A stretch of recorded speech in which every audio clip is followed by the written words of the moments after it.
Bismillah, Assalamualaikum warahmatullahi wabarakatuh. Alhamdulillahilladzi bini'amatihi tatimmus shalihat wa bifadlihi tatanazzalul khairat. Asyhadu an la ilaha illallah wahdahu la syarikalah wa asyhadu anna Muhammadan abduhu wa rasuluhu la nabiyya ba'dah. Kaum muslimin dan muslimat yang dirahmati Allah Subhanahu wa taala, Rasulullah sallallahu alaihi wasallam adalah sosok yang paling dermawan. Dan bertambah dermawan beliau ketika beliau masuk pada bulan Ramadan. Karena Rasulullah sallallahu alaihi wasallam ajwadun nas wa ajwada ma yakun fi syahri Ramadan. Al-jud, Rasulullah dermawan. Dan makna dari kedermawanan ini ada dua. Yang pertama yang disebut dengan al-jud al-hissi, kedermawanan yang sifatnya secara fisik. Yang kedua adalah al-jud al-ma'nawi, kedermawanan yang sifatnya maknawi.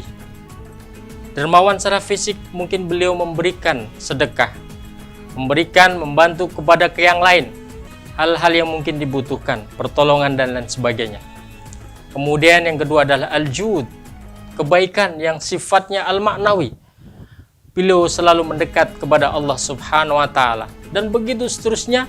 Di dalam perjalanan bulan Ramadan semakin dekat pada titik etapa terakhir, maka semakin judnya bertambah, dermawannya bertambah, kebaikannya bertambah, kedekatannya kepada Allah Subhanahu wa taala semakin bertambah. Ajwadu ma yakunu fi syahri Ramadan. Bahkan disebutkan karihil mursalah, seperti angin yang berhembus. Beliau tidak berpikir panjang terkait dengan apa yang beliau lakukan. Yang jelas tujuan utamanya adalah ridha Allah Subhanahu wa taala. Maka oleh karena itu, kaum muslimin dan muslimat yang dirahmati Allah Subhanahu wa taala, mari kita contoh sosok Rasulullah sallallahu alaihi wasallam, baik yang sifatnya al-jud al-hissi atau al-jud al-ma'nawi. Apa yang bisa kita bantu? Apa yang bisa kita lakukan secara fisik?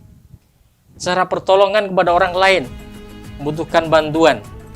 Mungkin sifatnya buka puasa, atau yang sifatnya kebutuhan-kebutuhan sehari yang mungkin diperlukan oleh saudara-saudara kita yang lain, atau apa saja. Maka sedekah, infak, wakaf dan lain sebagainya ini semakin kita galakan. Seharusnya semakin kita bersemangat untuk memberikan sebagian harta yang Allah titipkan kepada kita semuanya, apalagi di bulan Ramadan yang waktunya ini berbeda dengan waktu yang lain. Maka dari itu kita maksimalkan apa yang Allah titipkan kepada kita semuanya. Ma 'indallahi baq wa ma 'indakum yanfad. Apa yang kita titipkan kepada Allah Subhanahu wa taala itulah yang kekal, yang kita akan jadikan investasi di akhirat kelak, yang akan kita ambil manfaatnya di akhirat kelak. Kita ambil pahala yang berlimpah di akhirat kelak. Kemudian kedua, al-jud al-ma'nawi, kedermawanan yang sifatnya maknawi, bukan dalam bentuk memberi kepada yang lain, membantu yang lain yang dibutuhkan orang lain, tapi yang sifatnya kita berbuat baik untuk diri kita sendiri, yang semata-mata mencari ridha Allah Subhanahu wa taala. Al-jud al-ma'nawi ini sifatnya sangat banyak, bisa memperbanyak tilawah, memperbanyak wirid, memperbanyak zikir, memperbanyak sholat, qiyamul lail. Nah, yang kita lakukan semata-mata mencari ridha Allah Subhanahu wa ta'ala. Dan itulah yang dilakukan oleh Rasulullah sallallahu alaihi wasallam ketika memasuki bulan Ramadan, terlebih ketika sudah masuk pada paruh ketiga di bulan Ramadan 10 hari terakhir. Maka mari, selagi Allah Subhanahu wa ta'ala memberikan kesempatan pada kita ambil kesempatan emas ini dengan sebaik mungkin.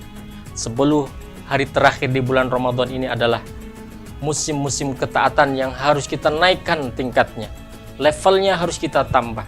Kalau biasanya kita mungkin 1 juz, maka tambah lagi menjadi 2 juz. Yang biasanya mungkin sekedar wirid pagi dan sore, tambah lagi dengan wirid sebanyak mungkin. Perbanyaklah kita melaksanakan ketaatan ini di 10 hari terakhir. Semoga Allah Subhanahu wa taala memberikan ridha kepada kita semuanya. Wassalamualaikum warahmatullahi wabarakatuh.